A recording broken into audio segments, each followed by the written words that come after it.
আল্লাহ রাব্বুল আলামিন এই সূরাটার ৭৮ নম্বর আয়াতের মধ্যে ইরশাদ করেন, আকিমিস সালাতা লিদুলুকিশ শামসি ইলা গাসাকিল লাইলি ওয়া কুরআনাল ফাজর ইন্না কুরআনাল ফাজরি কানা মাশহুদা। আল্লাহ রাব্বুল আলামিন ইরশাদ করেন, আকিমিস সালাতা লিদুলুকিশ শামসি ইলা গাসাকিল লাইল। আল্লাহর হাবিবকে লক্ষ্য করে আল্লাহ রাব্বুল আলামিন বলেন, আকিমিস সালাতা লিদুলুকিশ শামসি, আপনি নামাজ কায়েম করুন যখন সূর্যটা মাঝ আকাশ থেকে হেলে পড়ে, ইলা গাসাকিল লাইলি, এবং অন্ধকার রাত্র পর্যন্ত এই সময়ের মধ্যে আপনি নামাজ আদায় করুন। বাবা ভাই বন্ধুরা বুঝে থাকলে বলেন তো, সূর্যটা যখন মাঝ আকাশ থেকে হেলে যায় ওই সময় থেকে নিয়ে রাত্র পর্যন্ত কয় ওয়াক্ত নামাজ আমাদের জন্য রয়েছে? কয় ওয়াক্ত? সূর্য ঢলে যাওয়ার পরে জোহর আসে প্রথমে, তারপরে হলো আসর, তারপরে হলো মাগরিব, তারপরে হলো ইশা। তাহলে পবিত্র কোরআনুল কারীমের মধ্যে 5 ওয়াক্ত নামাজের কথা স্পেসিফিক্যালি কোথাও উল্লেখ নাই।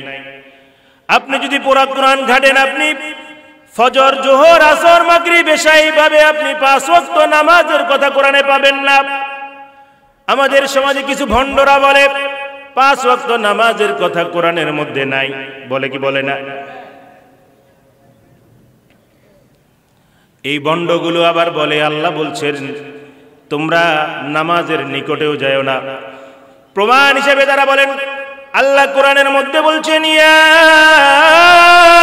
আইয়ুহাল্লাযীনা আমানু লা তাকরাবুস সালাহ, ও ঈমানদারেরা তোমরা নামাজের নিকটে যেও না। এর পরেরটুকু কিন্তু আর বলে না। এরপরে হলো ওয়ান্তুম সুকারা, যতক্ষণ তোমরা নেশাগ্রস্ত থাকো, যতক্ষণ তোমরা যদি নেশাগ্রস্ত থাকো তখন তোমরা নামাজের নিকটে যাও না। এই সমাজের ভণ্ডরা, মাজার পূজারীরা, দরবারীরা এই আয়াত দিয়ে বলেন আল্লাহই তো বলছে মুমিনদেরকে নামাজের কাছে যাইতে না, কারণ এই ভণ্ডগুলো সব সময় নাপাক এবং নেশাগ্রস্ত হয়ে থাকে। কথা বলেন ঠিক কিনা? আল্লাহ রাব্বুল আলামিন এই আয়াতের মধ্যে নাম ধরে উল্লেখ করেন নাই, কিন্তু 5 ওয়াক্ত নামাজের কথা আল্লাহ তাআলা এই আয়াতের মধ্যে সূরা বনী ইসরাঈলের ৭৮ নম্বর আয়াতের মধ্যে বলে দিলেন, আকিমিস সালাতা লিদুলুকিশ শামসি ইলা গাসাকিল লাইল। আল্লাহ বলেন সূর্য হেলে যাওয়ার পর থেকে, মধ্য আকাশ থেকে যখন সূর্য হেলে যাবে গভীর রজনী পর্যন্ত এই সময়ের মধ্যে নামাজগুলো পড়ে নিবা। ইন্না কুরআনাল ফাজরি কানা মাশহুদা। আল্লাহ রাব্বুল আলামিন বলেন বিশেষ করে ফজরের নামাজ তোমরা আদায় করবা, কারণ এই ফজরের নামাজ কাল কিয়ামতের ময়দানে তোমাদের জন্য আল্লাহর আদালতে সাক্ষী হবে। সুবহানাল্লাহ। আজকে দেখবেন সমাজের মধ্যে যখন জুমার নামাজ আর ফজরের নামাজের জামাত একরকম হবে। কোন নামাজ? কোন নামাজ? ফজরের নামাজ আর জুমার নামাজ আমাদের দেশে কি একরকম? ফজরে মুসল্লি নাই, 3 জন 4 জন। কোন কোন জায়গায় ইমাম মুয়াজ্জিনও নামাজ পড়ে আছে না নাই? যেই জায়গায় ফজরে এবং জুমায় একরকম মসজিদের দৃশ্য হবে, ওই দৃশ্য যখন হবে ওই এলাকার মধ্যে, ওই দেশের মধ্যে পুরো সমাজটাকে কোরআনের আলো দ্বারা আলোকিত করে দিবেন তিনি কে? এজন্য আল্লাহ রাব্বুল আলামিনের হাবিব ইরশাদ করেন, মান তারাকাস সালাতা মুতাআম্মিদান ফাকাদ কাফারা। আপনি দেখবেন শবে বরাতে মুসল্লিদের অভাব নাই, কিন্তু ফজরের নামাজের বেলায় মুসল্লি নাই। আল্লাহর হাবিব ইরশাদ করেন শুধুমাত্র মুনাফিকদের জন্য, যারা নামদারি প্রফেশনাল মুনাফিক, তাদের উপরে ফজরের নামাজটা হলো অত্যন্ত কষ্টের। কোন মুসলমান, কোন মুমিন, মুমিনা, কোন ইমানদার মুসলিম, মুসলিমা, নারী পুরুষ কখনো নামাজ, ফরজ নামাজ ছেড়ে দিতে পারে না। আল্লাহ রাব্বুল আলামিনের হাবিব বলেন, মান তারাকাস সালাতা মুতাআম্মিদান, যেই ব্যক্তি ইচ্ছাকৃতভাবে, আল্লাহর যে গোলাম, আল্লাহর যে বান্দি ইচ্ছাকৃতভাবে নামাজ ছেড়ে দিবে, নামাজকে ছেড়ে দিবে, আল্লাহর হাবিব ইরশাদ করেন ওই ব্যক্তি যেন কাফের হয়ে গেল। নাউজুবিল্লাহ। দুনিয়াতে আপনি যদি খোঁজ করেন কোন ইবাদতের বেলায় আল্লাহ রাব্বুল আলামিনের হাবিব এমন কঠোর শব্দ ব্যবহার করেন নাই, একমাত্র শুধুমাত্র নামাজের কথা আল্লাহর হাবিব বলে উল্লেখ করেছেন। যে ব্যক্তি ইচ্ছাকৃতভাবে নামাজ ছেড়ে দেয় ওই ব্যক্তি যেন কাফেরের মতো হয়ে যায়। নাউজুবিল্লাহ। এজন্য আমরা এই ওয়াদা করি, আজ থেকে নিয়ে মৃত্যু পর্যন্ত যতদিন আল্লাহর এই জমিনে আল্লাহ তাআলা আমাদেরকে বাঁচিয়ে রাখবেন, ইচ্ছাকৃতভাবে এক ওয়াক্ত নামাজ আর ছেড়ে দিতে পারবো না। রাজি আছি সবাই ইনশাআল্লাহ? দুই হাত উঁচু করে দেখাই, লিল্লাহি তাকবীর, লিল্লাহি তাকবীর।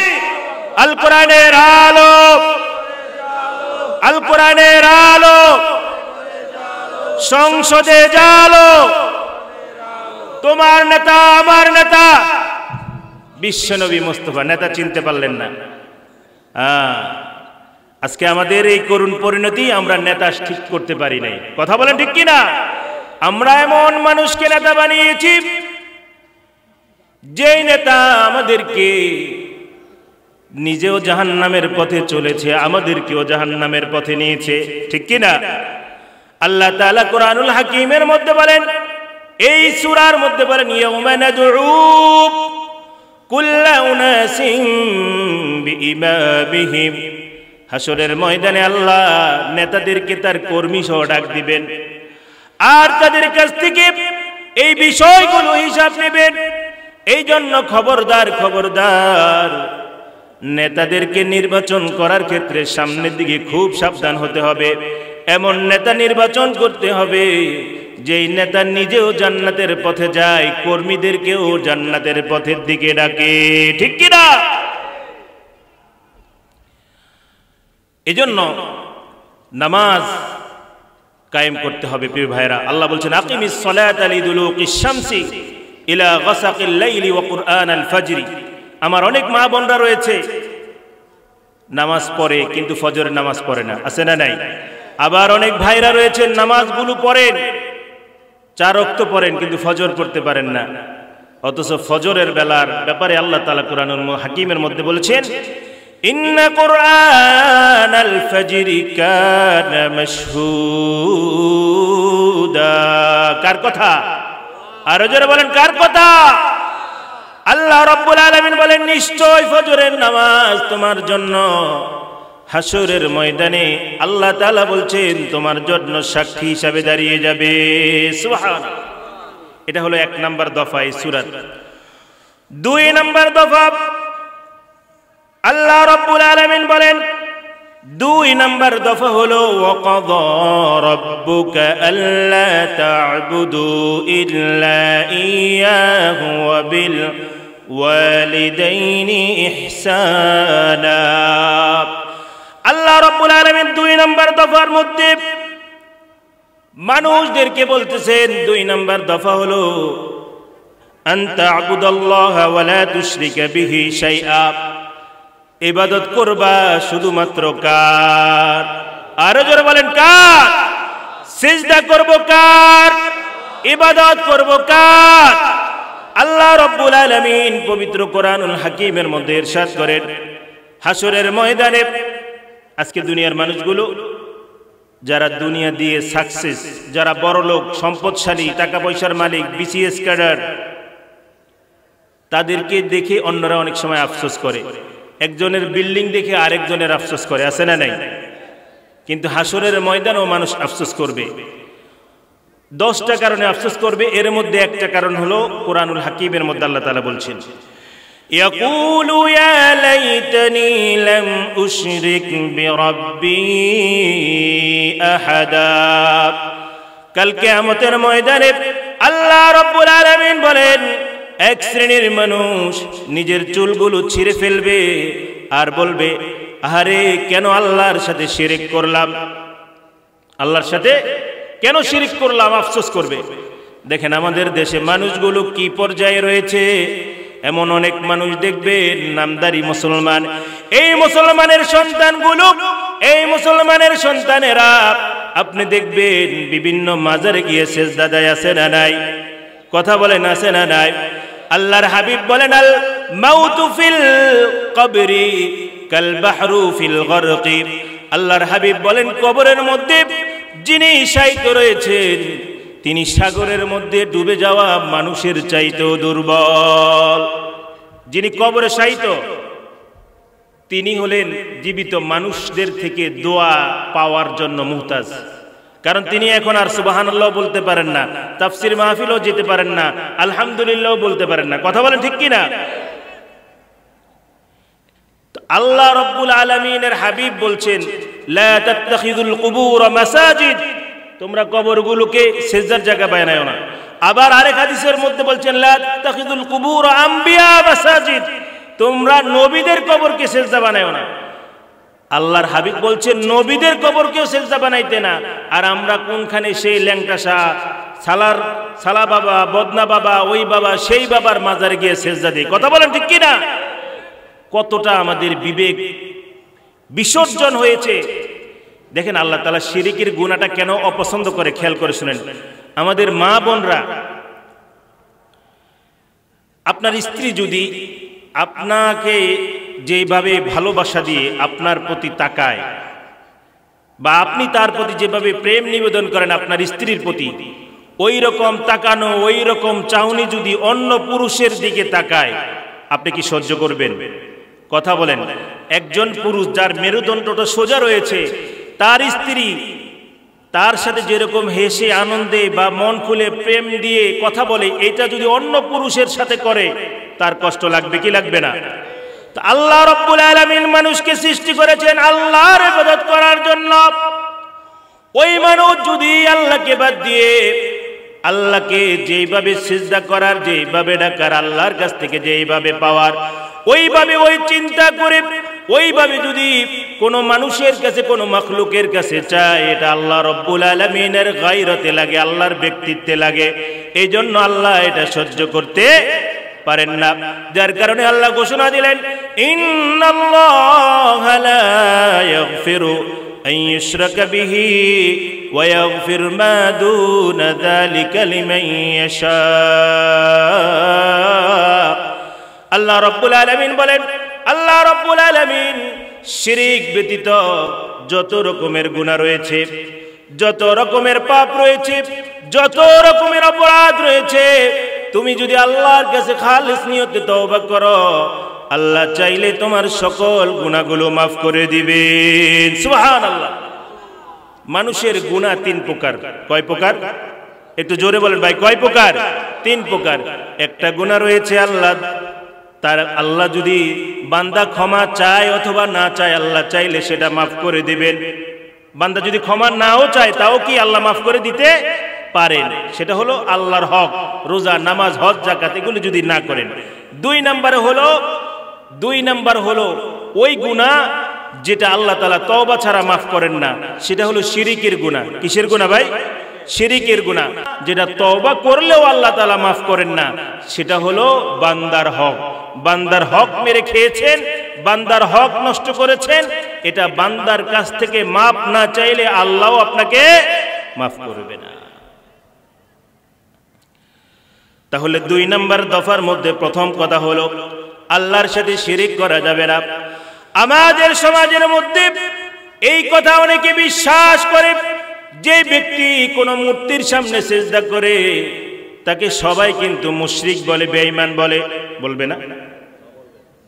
কোন একজন মুসলমান যায় যদি মূর্তির সামনে যায় প্রণাম দেয়, সিজদা করে, তারে বেঈমান বলবে না সবাই?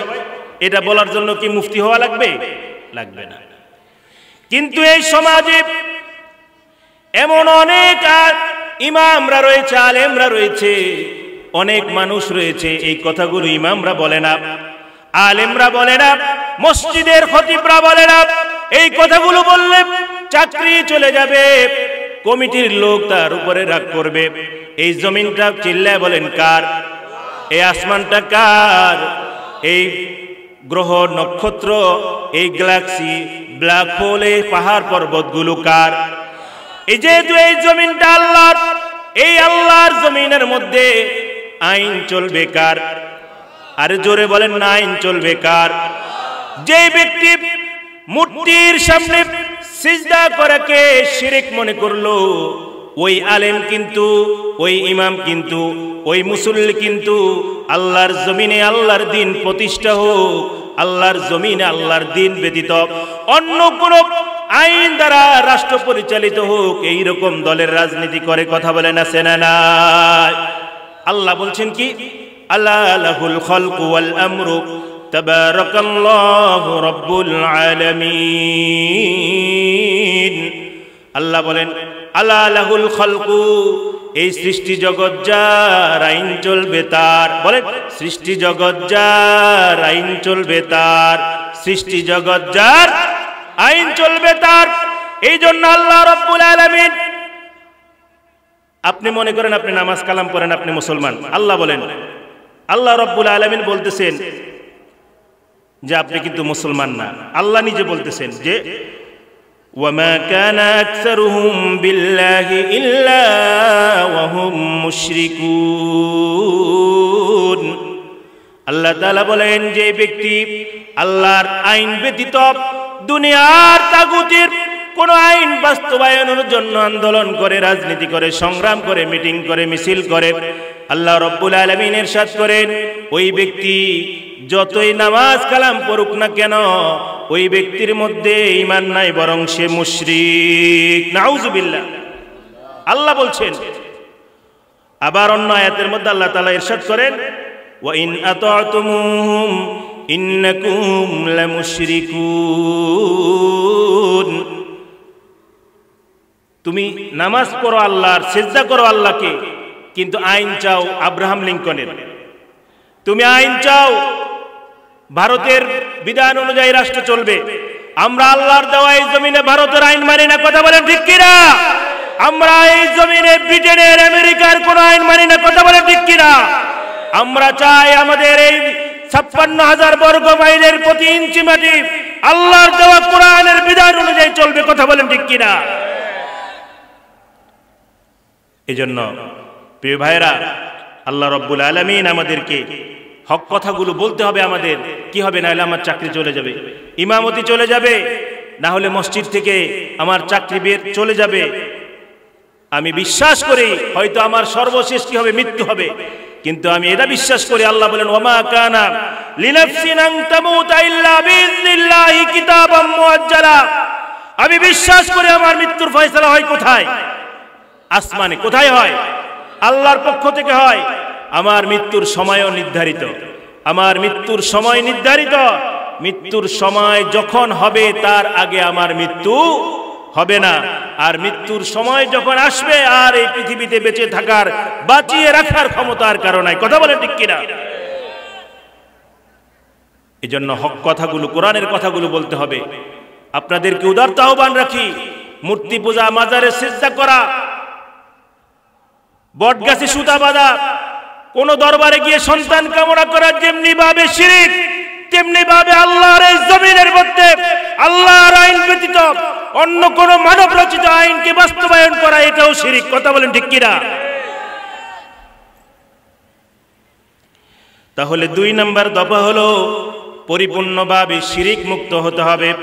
3 নম্বর দফা হলো আল্লাহ তাআলা রব্বুল আলামিন ইরশাদ করেন ওয়াকাযা রাব্বুকা আল্লা তা'বুদু ইল্লা ইয়্যাহ ওয়া বিল ওয়ালিদাইনি ইহসানা। 3 নম্বর দফা হলো তোমাকে যিনি এই পৃথিবীতে যার উসিলা করে, যাদের উসিলায় তুমি পৃথিবীতে এসেছো, তাদের সাথে ভালো আচরণ করতে হবে। তারা হলো আমাদের বাবা মা। দেখেন একটা সময় মানুষ সন্তান থাকে আবার বাবা মা হয়। আজকে আপনাদের সন্তান আছে কার কার? হাত উঠান তো একটু। সন্তান আছে কার কার? আল্লাহ তাআলা সবাইকে দ্বীনের জন্য কবুল করে বলুন আমিন। হাত নামান। আমাদের যাদের এখন সন্তান আছে, আমরা তো একটা সময় সন্তান ছিলাম, ঠিক কি না? আমরা সন্তান ছিলাম না? দেখবেন এখন আপনার সন্তান, ছোট সন্তান যদি থাকে, যখন খাবার দাবার না খায়, আপনি দেখবেন আপনার স্ত্রীর মন খারাপ, আপনার মন খারাপ যে আপনার সন্তানটা ঠিক মতো খাবার দাবার খায় না, মুখটা শুকিয়ে গিয়েছে। ডাক্তারের কাছে নিয়ে যায়, ডাক্তার দেখেন আমার বাচ্চাটা ঠিক মতো খাবার দাবার খায় না। ডাক্তার দেখায় না? কথা বলেন, ডাক্তার দেখায় না? ওই মায়ের চোখের পানি, সন্তান ঠিক মতো খাবার খায় না।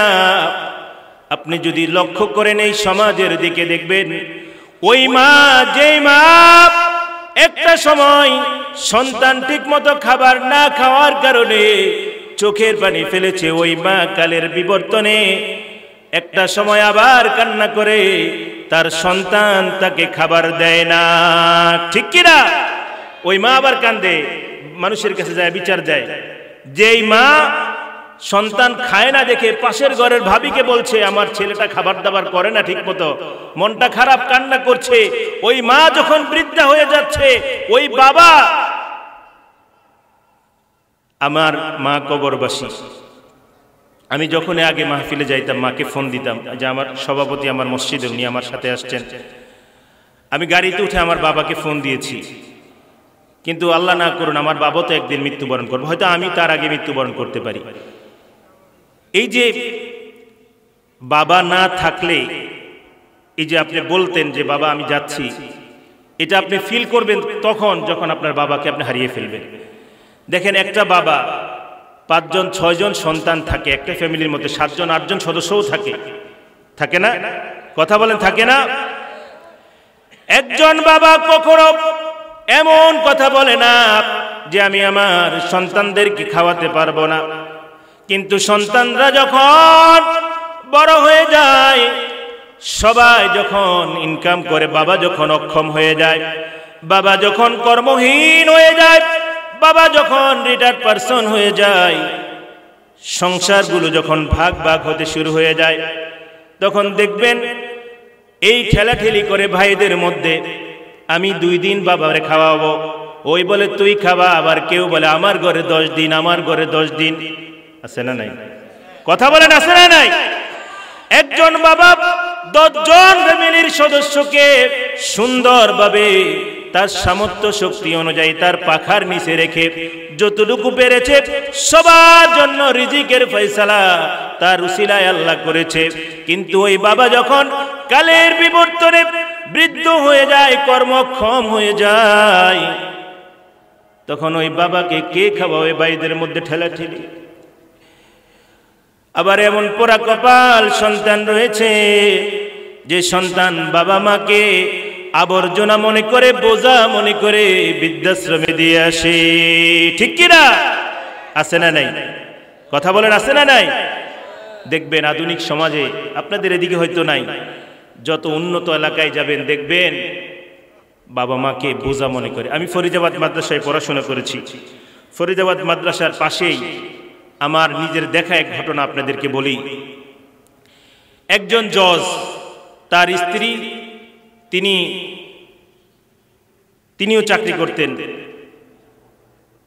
ম্যাজিস্ট্রেট ছিলেন। ওনাদের একটা ছেলে একটা মেয়ে, দুজনেই উচ্চশিক্ষার জন্য একজনকে নিউজিল্যান্ডে, একজনকে অস্ট্রেলিয়াতে পাঠালেন। ওখানে গিয়ে তারা সেটেল হয়ে গেলেন। ছেলেটা 10 বছর পড়াশোনা শেষ করে দেশে আসলেন। এর মধ্যে পড়াশোনা চলাকালীন তার বাবা মৃত্যুবরণ করে। মেয়েটা নিউজিল্যান্ডে ওইখানে বাংলাদেশি এক ছেলের সাথে বিবাহ হয়ে ওইখানে সেটেল হয়ে গেলেন। ছেলেটা যখন দেশে আসছে বিবাহ করার পরে, মা বৃদ্ধা হয়ে গেছেন, মার একটু হাঁফানি সমস্যা ছিল, প্রায় সময় রাতে খুব কাশতেন। 1 দিন 2 দিন নতুন পুত্রবধূ বলছেন তোমার মায়ের জন্য আমি ঠিকমতো ঘুমাতে পারছি না। অথচ দেখেন মা কিন্তু সন্তানের জন্য কত শত শত রাত নির্ঘুম কাটিয়েছে। কথা বলেন ঠিক কিনা? আমরা তো ঘুমিয়ে যাই। দেখেন এখন তো ডাইপারের ব্যবস্থা হয়ে গেছে, বাচ্চাদেরকে ডাইপার পরায় দেয়, কিন্তু আমরা যারা এই বয়সের যারা আছি, আমাদের মায়েদের জমানায় তো ডাইপার ছিল না। আমরা এই শীতের মধ্যে পেশাব করে দিয়েছি কিনা, মা কিছুক্ষণ পর পরে উঠে কি করতেন, দেখতেন পেশাব করে দিয়েছি কিনা। যদি একবার পেশাব করে দিয়েছি দেখতেন, খাতা চেঞ্জ করে দিতেন। এমনও হইতো যে 2 দিন 3 দিন সূর্য দেখা যায় না কুয়াশার কারণে। আমি তো গ্রামের ছেলে, এই জন্য জানি, চুলার উপরে খাসা বা কিছু দিয়ে লাকড়ি দিয়ে এর উপরে খাতাগুলো শুকাইতেন। কথা বলেন ঠিক কিনা? এবার ওই সন্তান বলে, মা তোমার জন্য তোমার পুত্রবধূ ঘুমোতে পারছে না বাড়িতে, আমি তো এইভাবে থাকতে পারবো না, আমি হয় অস্ট্রেলিয়ায় চলে যাব, না হয় আমি এই বাড়িতে আর থাকতে পারছি না, আমার দম বন্ধ হয়ে যায়।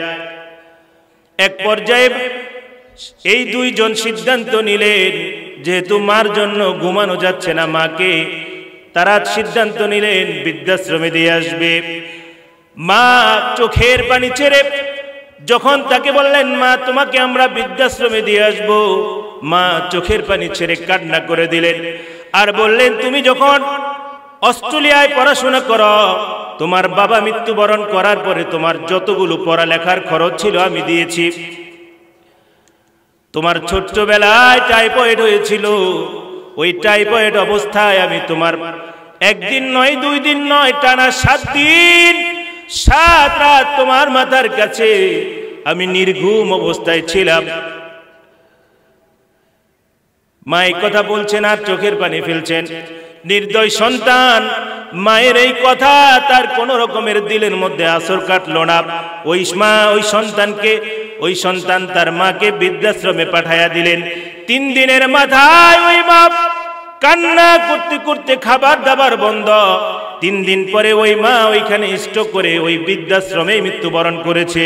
এর 7 দিন পরে ওই দম্পতি সন্তান এবং পুত্রবধূ কোন জায়গায় যাচ্ছে, প্রতিমধ্যে অ্যাক্সিডেন্ট হয়ে 2 জন মৃত্যুবরণ করেছে।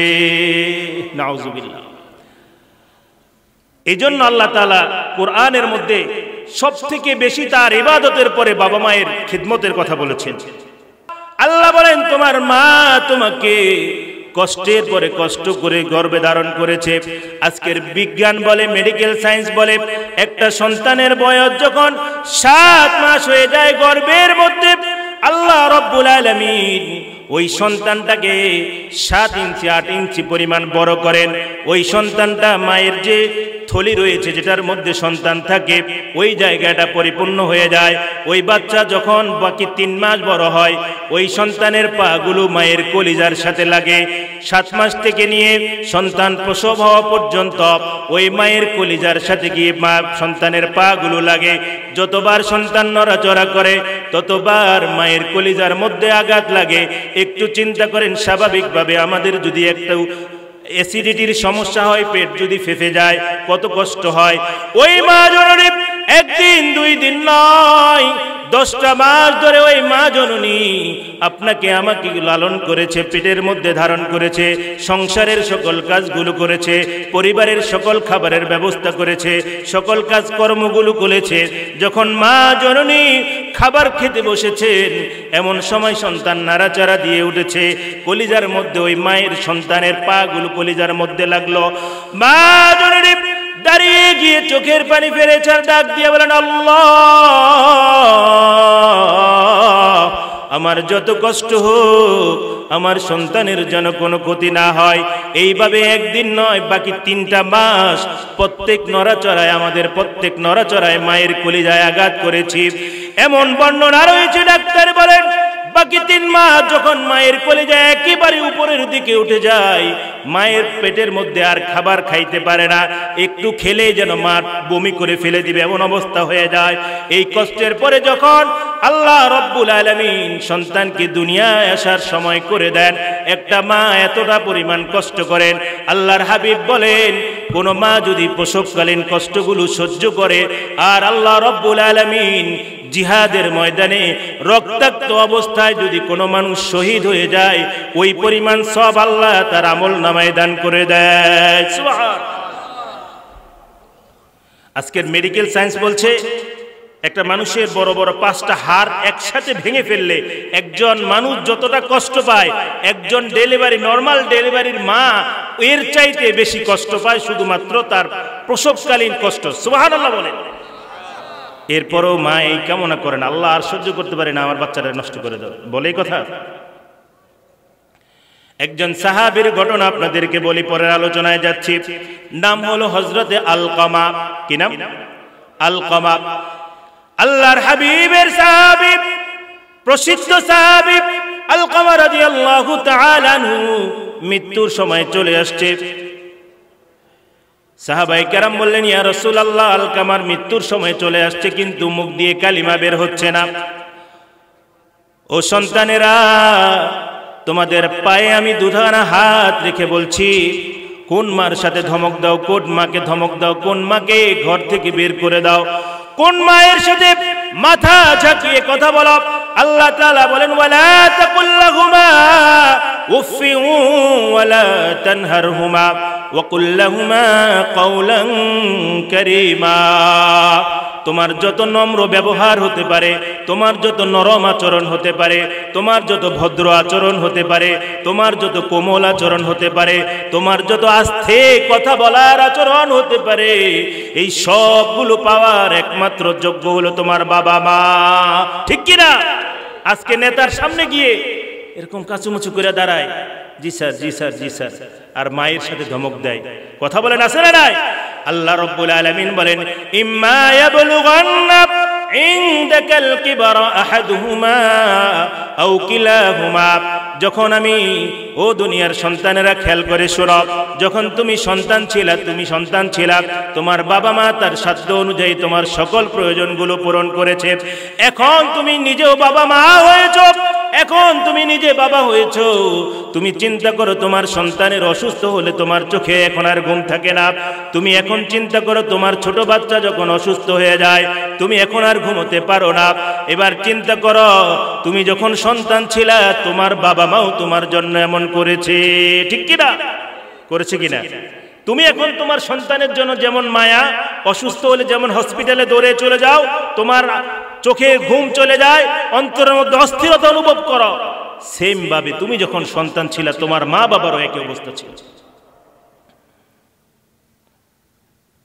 প্রিয় উপস্থিতি, সম্মানিত মা ও বোনেরা, আলকামার কাছে সাহাবায়ে কেরাম এসে বললেন, ইয়া রাসূলুল্লাহ, আলকামা মুখ দিয়ে কালিমা পড়তে পারতেছে না, তার মৃত্যুর সময় চলে আসছে।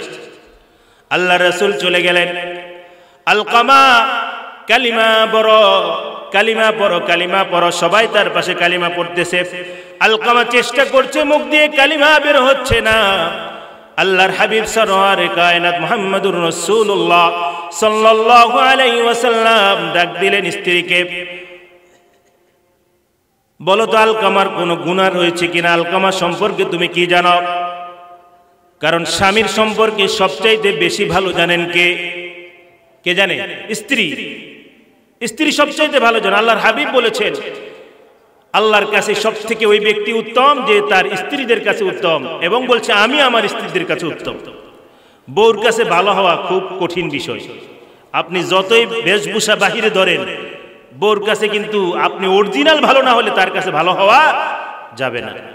পাবলিকের সামনে, জনগণের সামনে আপনি অ্যাক্টিং করতেই পারেন, কিন্তু আপনার পারিবারিক জীবনে আপনার স্ত্রী যদি বলে না আমার স্বামী ভালো মানুষ না, আপনার ওই বাহিরের বেশভূষার কোনো মূল্য নাই। অতএব স্ত্রী কিন্তু হোম মিনিস্টার, তাকে গুরুত্ব দিতে হবে, তার কথার গুরুত্ব দিতে হবে, তাকে সম্মান করতে হবে, তাকে পরামর্শের মধ্যে তার সিদ্ধান্তকে প্রাধান্য দিতে হবে, তার সাথে পরামর্শ করতে হবে। এটা সুন্নাহ রাসূলের। আমাদের দেশে অনেকেই কয় এবার বউদের কোনো কথা চলবে না। কথা বলেন, বলে কি বলে না? আবার আছে, এমন আছে যে বউর কথা নড়াচড়াও করে না। এক দরবারের মধ্যে একজনে বলতেছে, রাজা বলতেছে, এখানে কে আছো যে বউর কথা ছাড়া উঠা বসা করো না? তাই এরকম কারা আছে তারা এই পাশে আসে। তাই সবাই গেছে, যে সবাই বউর কথা শুনে। একজন বসে রয়েছে, বলছে তুমি বউর কথা শোনো না। একমাত্র পাওয়া গেছে এক ব্যক্তি যে বউর কথা শুনে না। আরে না, বিষয়টা তা না। আমার বউ কইছে সবাই যেদিকে যায় আমি যেন সেদিকে না যাই। বউ কি বলছে? সবাই যেদিকে যায় আমি যেন সেদিকে না যাই। তো উনি ওর কথা শুনছে কি শুনে নাই? আল্লাহ। আলকামার কাছে আলকামার স্ত্রীকে বললেন, তোমার স্বামীর কোনো খারাপ আমল রয়েছে কিনা, তোমার স্বামীর কোনো অবস্থা তুমি জানো কিনা আমাকে বলো। আলকামার স্ত্রী বললেন, ইয়া রাসূলুল্লাহ, আমার জানা মতে আমার স্বামী অত্যন্ত ভালো মানুষ, অত্যন্ত নেককার মানুষ। বলছে তোমার শাশুড়িকে ডাক দাও, আলকামার মাকে ডাক দাও। আলকামার মাকে ডাক দেওয়া হলো। আলকামার মা, তোমার সন্তানের মুখ দিয়ে কালিমা বের হচ্ছে না, তুমি কি জানো নাকি তার কোনো খারাপ আমল আছে কিনা? আলকামার মা বললেন, আমি জানি আমার সন্তান খুব ভালো, কিন্তু আমি আমার সন্তানের উপরে একটু রাগ অভিমান রয়েছে। কেন কেন কিসের অভিমান? বলছে আমার সন্তান মাঝে মাঝে আমার সাথে রাগ করে কথা বলে, আমার সাথে রাগ করে কথা বলতো।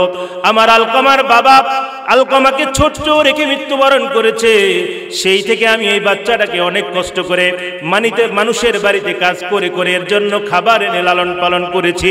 আজকে আলকামার অনেক টাকা পয়সা হয়েছে, আমাকে ধমক দিয়ে দিয়ে কথা বলে, এজন্য আমার মনে একটু কষ্ট। বলছে তুমি ওনাকে মাফ করে দাও। বলছে না, আমি তাকে মাফ করব না, আমি তাকে মাফ করব না। তিনবার আল্লাহ রাসূল বলছে তোমার সন্তানকে তুমি মাফ করে দাও। বলছে না, আমি মাফ করব না। আল্লাহর হাবিবের চেহারাটা বিবর্ণ হয়ে গেল। সাহাবায়ে কেরামকে বললেন, তোমরা লাকড়ি জমা করো, লাকড়িগুলো জমা করো। সাহাবায়ে কেরাম লাকড়ি জমা করলেন, বললেন এটার মধ্যে আগুন জ্বালাও। এবার আলকামার মা চোখ দিয়ে পানি ছেড়ে দিলেন, বললেন এই আগুন জ্বালাচ্ছেন কি জন্য ইয়া রাসূলুল্লাহ? বলছে আলকামা, তুমি যদি আলকামাকে মাফ না করো, এই আলকামা দুনিয়াতে জাহান্নামের আগুনের চাইতে বেশি কষ্ট পাবে। এই জন্য আমি চাই তুমি যদি মাফ না করো, একে এখনই আগুনের মধ্যে দিয়ে দিই। আলকামার মা এই কথা শুনে আল্লাহর রাসূলের পা মুবারক জড়িয়ে ধরে বললেন, ওগো আল্লাহর নবী, আমি আলকামাকে মাফ করে দিলাম, আপনি আমার আলকামার জন্য দোয়া করেন। আল্লাহর হাবিব বললেন, আলকামা, তোমার মা তোমাকে মাফ করে দিয়েছেন। এবার আলকামার মুখ দিয়ে বের হলো, লা ইলাহা ইল্লাল্লাহু মুহাম্মাদুর রাসূলুল্লাহ সাল্লাল্লাহু। তাহলে কি বুঝলেন আপনি ঘটনা দ্বারা? আপনি যতই নেক আমল করেন, মা বাবার সাথে আপনি সাহাবীর চাইতে তো বেশি নেক আমল করতে পারবেন না। পারবেন? আল্লাহর হাবিবের সাহাবীর মুখ দিয়ে কালিমা বের হচ্ছে না। এই যুবক, আপনি কোন দরবারে, কোন জায়গায় গিয়ে, কোন পীরের কাছে, কোন আলেমের কাছে গিয়ে জান্নাত খুঁজছেন? আপনার জান্নাত আপনার ঘরের মধ্যে। কথা বলেন ঠিক কিনা? আপনার জান্নাত আপনার ঘরের মধ্যে। আমি বলি নাই, বলেছেন মুহাম্মাদুর রাসূলুল্লাহ সাল্লাল্লাহু আলাইহি ওয়াসাল্লাম। আল্লাহর হাবিব বলেন, হুমা জান্নাতুকা ওয়া নারুক। এই তোমার বাবা মা তোমার জন্য জান্নাত, তোমার বাবা মা তোমার জন্য জাহান্নাম। আল্লাহর হাবিব আরো ইরশাদ করেন, একজন এসে আল্লাহ রাসূলকে বললেন, ইয়া রাসূলুল্লাহ, ইয়া হাবিবাল্লাহ, আইয়ুয যামবি আকবারু ইনদাল্লাহ। ওগো আল্লাহর নবী, দুনিয়াতে সবচাইতে বড় গুনাহ কোনটি? সবচাইতে বড় পাপ কোনটি? আকবারুল কাবাইর কোনটি? কবিরার গুনার মধ্যেও বড় কবিরা গুনাহ কোনটি? আল্লাহর হাবিব ইরশাদ করেন, আল ইশরাকু বিল্লাহ। সবথেকে বড় গুনাহ হলো আল্লাহর সাথে শিরক করা। 2 নম্বর হলো উকুকুল ওয়ালিদাইন। আল্লাহর শিরকের পরে 2 নম্বর হলো পিতা মাতার সাথে খারাপ আচরণ করা, পিতা মাতার অবাধ্য হওয়া। 3 নম্বর হলো কাউলুজ জুর আও শাহাদাতিজ জুর, মিথ্যা সাক্ষী দেওয়া। এটা হলো 3 নম্বর অপরাধ। তাহলে বড় 3টা অপরাধের মধ্যে 1 নম্বর অপরাধ হলো আল্লাহর সাথে শিরক করা, 2 নম্বর অপরাধ হলো বাবা মায়ের সাথে নাফরমানি করা, 3 নম্বর অপরাধ হলো মিথ্যা সাক্ষী দেওয়া। এগুলো সমাজের মধ্যে আছে না নাই? আরো জোরে বলেন, আছে না নাই? এগুলো হলো কবিরা গুনারও বড় কবিরা গুনাহ, আকবারুল কাবাইর বলা হয় এগুলোকে। প্রিয় উপস্থিতি, 4 নম্বর দফা হলো আনতুহসিনা বিত্তাকারুব, আত্মীয় স্বজনের সাথে ভালো আচরণ করা। অনেক রাত হয়ে গেছে, আমি আলোচনা শেষ করছি সংক্ষেপে। 4 নম্বর হলো আত্মীয় স্বজনের সাথে ভালো ব্যবহার করা। দেখেন আজকে সমাজের মধ্যে আল্লাহ তাআলা কিছু মানুষকে সম্পদ দেয়, কিছু মানুষকে দেয় না। কিছু মানুষ ধনী হয়, কিছু মানুষ গরিব হয়, কিছু মানুষ মধ্যবিত্ত হয়, কিছু মানুষ নিম্ন মধ্যবিত্ত হয়। কিন্তু আমাদের সমাজে দেখা যায় যে কিছু মানুষ যাদের জন সম্পদ টাকা পয়সা হয়ে যায়, তারা তাদের আত্মীয় স্বজনকে পরিচয় দেয় না, তাদের সাথে সম্পর্ক রাখে না। কথা বলেন ঠিক কিনা? এরকম আছে না নাই? আপনাদের সমাজে নাই, কিন্তু আমাদের এলাকায় আছে। আপনাদের এলাকায় আছে এগুলো। আল্লাহু আকবার। 4 নাম্বার দফা গেল। 5 নাম্বার হলো যারা অপচয় করে। আমি সংক্ষেপে বলে বলে শেষ করছি এবার। আল্লাহ রাব্বুল আলামিন বলেন ইন্নাল মুবাযযিরিনা কানু ইখওয়ানাশ শায়াতিন। এই সূরা বনী ইসরাঈলের 23 নম্বর আয়াতের মধ্যে আল্লাহ তাআলা অন্য এক আয়াতের মধ্যে বলেন কুলু ওয়াশরাবু ওয়া লা তুসরিফু। তোমরা খাও কিন্তু অপচয় করিও না। ও বাবা বন্ধু, একটু লক্ষ্য করে শুনেন, বিবাহের অনুষ্ঠানগুলোতে, কমিউনিটি সেন্টারগুলোতে দেখবেন এত পরিমাণ খাবার নষ্ট হয়, এত পরিমাণ খাবার নষ্ট হয়। ওই রকম খাবার দিয়ে 5-10টা ফ্যামিলির এক বেলার খাবারের ব্যবস্থা হয়ে যায়। কথা বলেন ঠিক কি না? এই রিজিক কিন্তু নির্ধারিত ভাই। একটা হাদিস আপনাকে আজকে ভালো করে বলি, আর রিজকু মাকসুমুন ইনদাল্লাহ। রিজিক নির্ধারিত।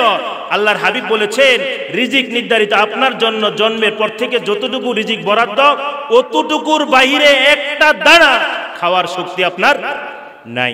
এখন আপনি যদি অপচয় করেন, আপনার ভাগের থেকে আপনি নষ্ট করলেন, আপনার যেটা বরাদ্দ ছিল ওটাই আপনি নষ্ট করেছেন। আপনারা দেখবেন শেষ বয়সে অনেক মানুষ খাইতে পারে না, 10 দিন ধরে কোনো খাওয়ার নাই, স্যালাইন দেওয়া নাই, আছে না নাই? কথা বলেন না, আছে না নাই? 3 মাস ধরে খাবার নাই, শুধু 1 চামচ 2 চামচ করে যাও খেতেছে। কারণ কি? আপনার রিজিক আপনি শেষ করে ফেলছেন আগে, হয় নষ্ট করছেন আর না হলে খেয়ে ফেলছেন। এজন্য আল্লাহ রাব্বুল আলামিন বলেন কুলু ওয়াশরাবু ওয়া লা তুসরিফু। আরেক আয়াতের মধ্যে আল্লাহ বলেন ইন্নাল্লাহা লা ইউহিব্বুল মুসরিফিন। আল্লাহ তাআলা অপচয়কারীকে কখনো পছন্দ করে না। তাহলে অপচয় করা এটা হলো কবিরা গুনাহ। দেখবেন মসজিদের মধ্যে অনেক মুসল্লিরা এমন জোরে ট্যাপ ছেড়ে দেয়, ওযুর পানি 1 বালতি পানি 2 বালতি পানি লাগে তার ওযু করতে। কথা বলেন আছে না নাই? 2 বালতি পানি দিয়ে আল্লাহর হাবিব বলেছেন মাত্র 3 মুদ। 3 মুদ বলা হয় 3 কেজি পানি। 3 কেজি পানি কতটুকু হবে? 1 জগ বা 1.5 জগ পানি। এই 1.5 জগ বা 1 জগ পানি দিয়ে আল্লাহর হাবিব গোসল করতেন। আর আপনি এমন ডাকাত, আপনি ওযু করতে 2 বালতি পানি লাগে। ঠিক কি না? এটা কি অপচয় নয়? পানির অভাবে গাছ চিপে চিপে পানি বের করে খাচ্ছে, পাতা চিপে চিপে খাচ্ছে। ওই জায়গায় দেখেন পানির মূল্য কতটুকু, পানির কি জিনিস এটা হাসরের ময়দানে বুঝবেন। আর অথচ আপনি ওযু করতে গিয়ে 2 বালতি পানি নষ্ট করতেছেন। আল্লাহ হেফাজত করে বলুন আমিন। প্রিয় উপস্থিতি, এরপর আল্লাহ রাব্বুল আলামিন 6 নম্বরে আমাদের যে কর্মসূচি সেটা হলো ওয়ালা তাকরাবুজ জিনা ইন্নাহু কানা ফাহিশা। আল্লাহ রাব্বুল আলামিন বলেন ও ঈমানদারেরা, তোমরা জিনার নিকটবর্তী হয়ো না, জিনার নিকটবর্তী হয়ো না। আজকে দেখেন সর্বত্র জিনার জন্য, পাপাচারের জন্য, অন্যায় অবিচারের জন্য, অশ্লীল কাজের জন্য ওপেনলি কাজ চলতেছে। কথা বলেন ঠিক কি না? সর্বশেষ একটা কথা বলে আলোচনা শেষ করছি, সেটা হলো ওয়ালা তাকতুলুন নাফসাল্লাতী হারামাল্লাহু ইল্লা বিল হক। বিচার বহির্ভূত হত্যাকাণ্ড আল্লাহ তাআলা এখানে এটা নিষেধ করেছেন এই সূরার মধ্যে। এটা অন্যতম একটা দফা, 9 নম্বর দফা, যে খবরদার কাউকে তোমরা বিচার বহির্ভূত হত্যা করবে না।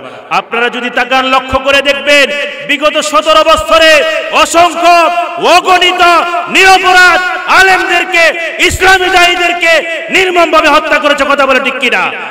বিচার বহির্ভূত ভাবে। শুধুমাত্র কোরআনের কথা বলেছেন আল্লামা দিলওয়ার হোসেন সাঈদী, কোরআনের কথাগুলো বলেছেন, যার জন্য আপনারা দেখেছেন অন্যায়ভাবে তাকে এইরকম 13 বছর পর্যন্ত এইরকম জেলখানার মধ্যে রেখে নির্মমভাবে আজকে তার পরিবার দাবি করছে তাকে বিষক্রিয়ার মাধ্যমে বা কোনোভাবে তাকে এইভাবে পরিকল্পিত তাকে হত্যা করেছে। কথা বলেন ঠিক কিনা? এই জন্য আল্লাহ তাআলা রব্বুল আলামিন এখানেই শুধু বিচার শেষ নয়, আরো একটা বিচার হবে। কোথায়?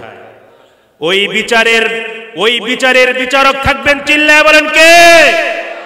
আর ওই বিচারক যখন বিচার করবেন, আল্লাহ বলেন আলাইসাল্লাহু বিকাফিন আবদা। আল্লাহ বলেন বিচারক হিসাবে আমি যথেষ্ট বান্দার জন্য। আলাইসাল্লাহু বিআহকামিল হাকিমিন। আজকের মিথ্যা সাক্ষী দিয়ে দেখেন আল্লাহ তাআলা সব সময় বাতাস একদিক দিয়ে বসে না। আজকে 32 ভাঙ্গে 36 বানাই ফেলছে। কথা বলেন ঠিক কি না? 32 ভাঙ্গে কি বানাইছে? 36 বানাইছে। 36 পর্যন্ত 36 জুলাই 32 ভাঙ্গে 36 বানাইছে।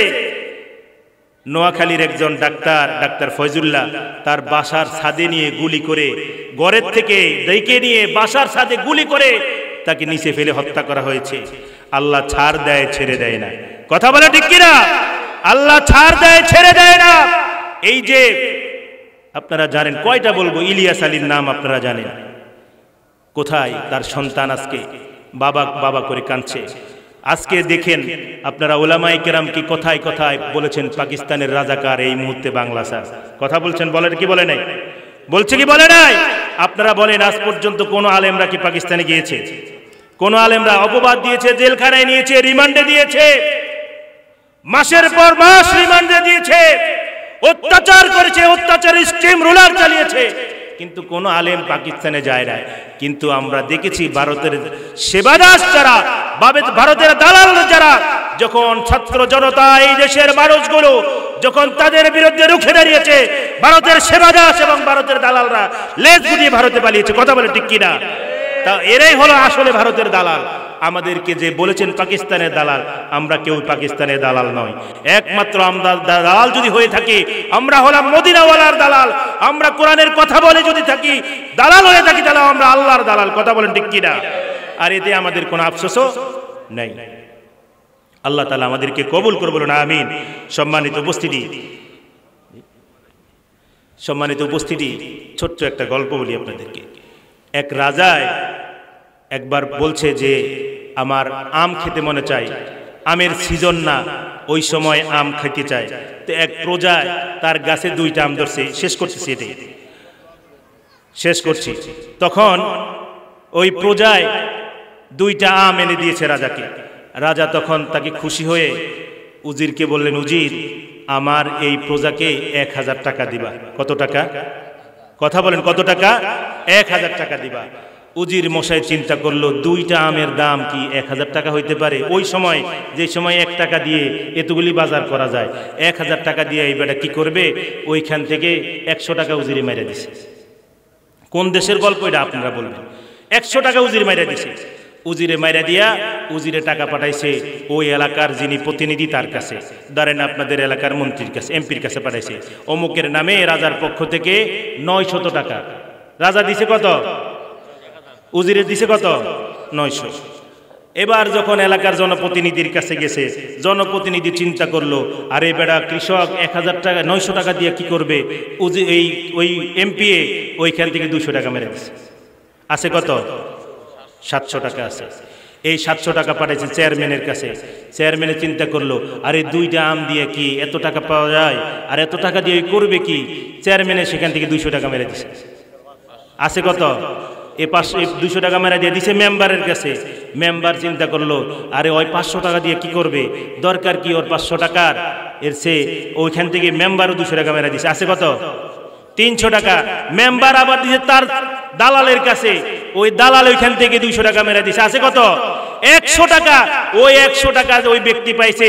ঠিক তেমনি ভাবে কোন দেশ আপনারা বলেন জনগণের জন্য লক্ষ কোটি টাকা সংসদে বরাদ্দ হয়, কিন্তু ওই টাকাগুলো চাটার গ্রুপ চারটে জনগণের কাছে 1 কোটি টাকা থেকে 100 টাকা পর্যন্ত জনগণের কাছে পৌঁছে। কথা বলেন ঠিক কিনা? কোন দেশে? কোন দেশে? এটা হলো আমাদের দেশের গল্প। আমাদের দেশের গল্প। যেই পরিমাণ টাকা একটা ফ্যামিলি বিদেশে পাচার করছে, ওই পরিমাণ টাকা দিয়ে 33টা পর্দা সেতু করা যাবে। কথা বলেন ঠিক কিনা? এগুলি চুরি নয়, এগুলি হলো মহাচুরি। কথা বলেন ঠিক কিনা? এগুলো ডাকাতি নয়, মহা ডাকাতি। এই সকল ডাকাতদেরকে ধরে এনে ওই রকম পল্টনের মোড়ে বাইতুল মুকাররমের সামনে বছরের পর বছর নয় 100 বছর পর্যন্ত ফাঁসির দড়িতে ঝুলিয়ে রাখবে, যাতে করে এই কিয়ামত পর্যন্ত এই জনপদ যতদিন থাকবে ততদিন যেন কোনো লুটপাটকারীরা, দুর্নীতিবাজরা দুর্নীতি করার আগে ওদের লাশ দেখে শিক্ষা গ্রহণ করে। কথা বলে ঠিক কিনা? আল্লাহ তাআলা আমাদেরকে যেই কথাগুলো বললাম এর উপরে আমল করার তৌফিক দান করে বলুন আমিন। ওয়া আখিরু দাওয়ানা আলহামদুলিল্লাহি রাব্বিল আলামিন।